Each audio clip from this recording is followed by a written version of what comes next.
Okay, so this is the third video and we're going to be talking about production. So just as a reminder, we put in our demand information for this first round, and then I went ahead and I estimated some information to see how we'd be doing this round, and I put that in there. And then now I'm going to go ahead and go into production. So you can see some of these numbers. My demand forecast is right here. And this percentage of market growth is also going into how these numbers are increasing from one round to the next. Okay, so now I'm going to go to my production page, and I'm going to talk a little bit about the production page. There's 4 tabs of decisions that need to be done here: planning, inventory, investments, and procurement. So looking here, I do not have a beginning inventory, so there's nothing to see there. The yellow is my in-house manufacturing and what I'm able to do in my own manufacturing facilities.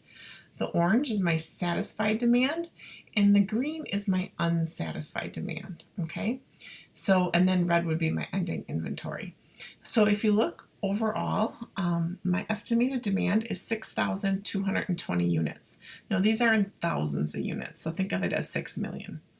Each of my facilities can make 550 units, or 550,000 units a year. So my total capacity right now is 6,000 units in the US and 550 units in Asia, and my estimated demand in total is 6,220 units. Okay, so I am not far off with my current capacity, so I shouldn't have to use contract manufacturing. Contract manufacturing is outsourcing. I have a total of 1,000 units I can outsource in both Asia and the US.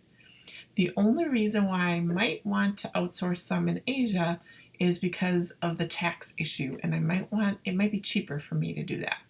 So let me just take a look here. Between Tech 1 and Tech 2, the most that I can manufacture myself is 100%. So I don't have a product 2, I just have a product 1, so I would want this to be 100%. And I would want this to be 100%, which is only 550. So now I have a little bit, of ending inventory. So the ending inventory is 391. So I made a little bit more than I needed to for this year so far. So I have like a little cushion there. That's not bad, I don't think.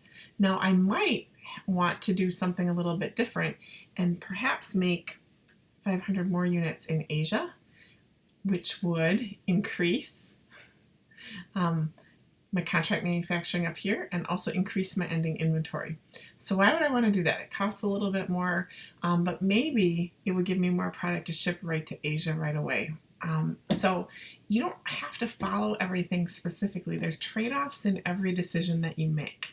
And that's the tricky thing with this, is trying to decide, well, if I make a little bit more this time, maybe then I can see kind of how this all plays out. Now your ending inventory is going to cost you, so having a lot of extra ending inventory can be a problem, but it might be beneficial because we don't have very many units in Asia right now. So I'm just going to leave this right here. Then I'm going to go ahead and do a little prediction on my inventory. So this is just reporting my inventory. So I have 891 planned inventory for next year. So I'll have a little bit of a cushion. That is going to help me out. This also shows me my cost trade-off. So actual versus estimated demand, and where is this inventory and holding costs? Okay, so inventory and holding capital costs are like this, and lost gross margin is here. Okay, because I have a little bit of excess, there really isn't a lost gross margin, but my inventory and holding costs is definitely here. So if I'm over or under, this is where my demand is based on. So this is kind of where that cost is going to be, and if I reduced it, it would fall. So I'm just going to go back to the planning phase. Let's say I took this off. It should adjust. This is pretty dynamic, so I'm going to go 0 here. Now I'm pretty close. If I go to inventory, I have 391 units. You can see that now if my demand increases, I'm okay until it increases more than 6%, and then I have some lost gross margin issues. So I really like this graph because it kind of gives you a visualization of where you are. My holding costs, though, if I end up where I predicted, are a lot less this way. So you can make some decisions based on what you want to do by looking at this inventory page. You don't have to actually enter anything here. It's just something to help you. For purposes of what we're doing, I'm going to go ahead and put 500 here. This will change later anyway. All right, so now I'm going to go to my investments. This is your planning phase. I'm going to sneeze. Okay, so this is my planning phase. So this was last round. This is what I'm predicting for growth this round. Remember, this is a 1% market share growth and then a 15%, 20% growth by market. So this is what it's telling me. And I get to predict what I think next round is going to look like. So I'm going to predict that next round I'm going to have 7,000 of Tech 1 and the following round maybe 7,500. I'm not predicting it to grow quite as fast because I'm going to go ahead and introduce Tech 2. And Tech 2 for next round, I'm predicting 2,000. And then I'm going to predict 3,000 this round. Okay, so it gives me an idea of how many units I'm going to need.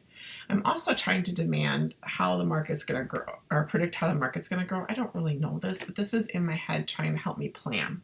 Okay. So now if we look at 550 units is what each facility is capable of making. I currently have 1 plant in the US or in Asia and 11 in the US. So with that being said, I probably don't need a whole lot more in US. And the reason I say that is because if you look at your Asia growth is pretty high. So I would think that I might want to grow Asia a little bit more than just 1 plant here. So for me, I'm going to go ahead and increase this investment by a couple of plants. Now I don't want to go too far. If I look at the graphs below, this was last round, this is my demand, and this is how much capacity I had. I had more capacity than I had demand, which means I kind of lost money with sitting resources. This round I'm almost even, right? Just a small capacity increase. But next round I'm going to fall short. Next round I'm going to fall short by almost 3,000. 2,400, okay? So that would be a total of 5 plants-ish, okay? So I'm going to, and it takes 2 years for these plants to be built. So you don't get it next round, you get it the round after. The round after, I have it even predicted greater. Now I'm not 100% sure, these are just my predictions. So I'm gonna be safe and I'm gonna put 5 plants. I don't know if I have the money for 5 plants, but I'm gonna try and do 5 plants.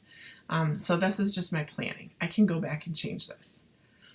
I'm then going to go to my procurement and just take a look at procurement because remember, some people are starting to care about companies that have good ethical values and things like that. Now the unit costs between them sometimes change. So like this one doesn't have very good ethics or sustainability. They're $8.50 dollars per unit, and this one is 10. So sometimes it costs a little bit more. This one has really great sustainability, kind of averagey ethics.